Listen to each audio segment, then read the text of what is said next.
Prof, sebelumnya perkenalkan, maaf saya tremor ya teman-teman. Saya Arifah Hasanah, saya mahasiswi. Arifah Hasanah, dipanggil Afah. Ya. Tahan, tolong tahan. Prof, saya ngefans banget sama Prof Mahfud. Lanjut. Tapi sejujurnya Prof, saya mau jujur, saya itu pendukung paslon nomor 1. Jadi pertanyaan ini sangat menentukan, jawaban Bapak sangat menentukan pilihan saya untuk di 14 Februari nanti. Pertanyaannya, Pak, saya mau nanya tentang aksi Kamisan, Pak. Aksi Kamisan. Teman-teman di sini pasti udah pada tahu aksi Kamisan. Sebelumnya saya mau ngasih tahu kalau aksi Kamisan itu tidak hanya berlangsung 5 tahun sekali, tapi itu setiap hari Kamis ya Pak. Kemarin baru ulang tahun yang ke-17. Saya mau tanya Pak, simple saja pertanyaan saya. Apa yang akan Bapak lakukan ketika Bapak sudah menjadi wakil presiden untuk terhadap aksi Kamisan? Apa yang akan Bapak lakukan terhadap keluarga-keluarga yang harus ditinggalkan yang terhadap aksi Kamisan tersebut? Pokoknya kalau Baik, cukup. Keluarga korban, oke. Kasih aplaus. Jadi saudara, duduk dulu. Sabar.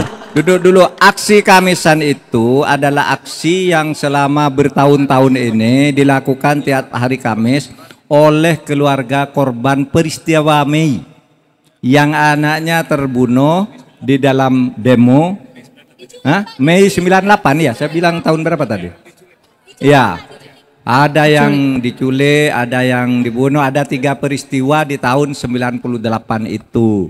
Lalu keluarganya menuntut ke pemerintah. Sampai sekarang aksi terus berjalan. Dan kasus itu menurut Komnas HAM, Anda harus tahu. Yang menentukan satu kasus itu adalah pelanggaran HAM berat atau bukan, itu bukan pemerintah, itu Komnas HAM. Komnas HAM itu adalah satu lembaga di luar presiden. Nah dia menentukan ini pelanggaran HAM. Ada 12 sisanya sekarang ini. Tetapi bukti-buktinya tidak cukup. Sehingga ketika diajukan ke pengadilan, oleh pengadilan ditolak terus. Kita sudah punya 34 orang yang diajukan ke pengadilan dalam pelanggaran HAM. Oleh Mahkamah Agung dibebaskan semuanya. Karena pembuktiannya sangat sulit. Dan memang menegakkan hukum itu harus dengan bukti. Tidak boleh dengan asumsi. Asumsi diikuti bukti. Karena kalau hanya asumsi, kita yakin bahwa yang membunuh itu si A, tapi bukti tidak ada. Membunuhnya dengan apa, menyuruh siapa, senjatanya apa, otopsinya bagaimana. Kalau bukti itu tidak ada, tidak boleh kita menghukum orang.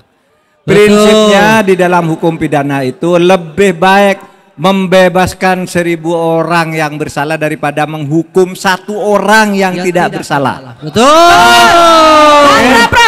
Nah itu harus ditegakkan. Nah dalam kasus HAM itu yang saudara katakan tadi, sekarang pemerintah ya itu pertama untuk para korban kita sudah melakukan penyelesaian, yaitu pemulihan hak-hak korban, bukan pelakunya ya, hak-hak korban. Dan itu yang saya kemudian sampaikan ke dunia internasional, sehingga sesudah puluhan tahun Komisi HAM PBB di Jenewa itu tidak pernah memuji Indonesia, baru sekarang PBB memuji Indonesia di dalam penyelesaian kasus HAM berat khusus untuk korban. Aplausnya dong. Aplaus dulu dong.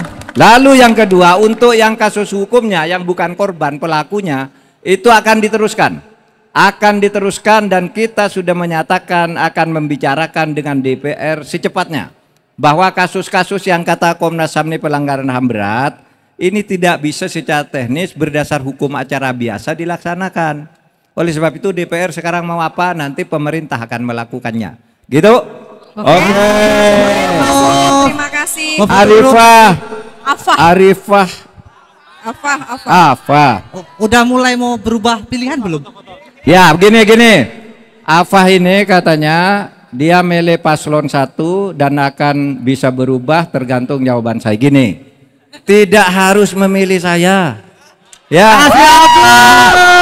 Abra. Tolong Prof. Pilih kepada seluruh rakyat Indonesia, saya minta pilih yang menurut saudara benar dan bisa melaksanakan tugasnya. Luar biasa.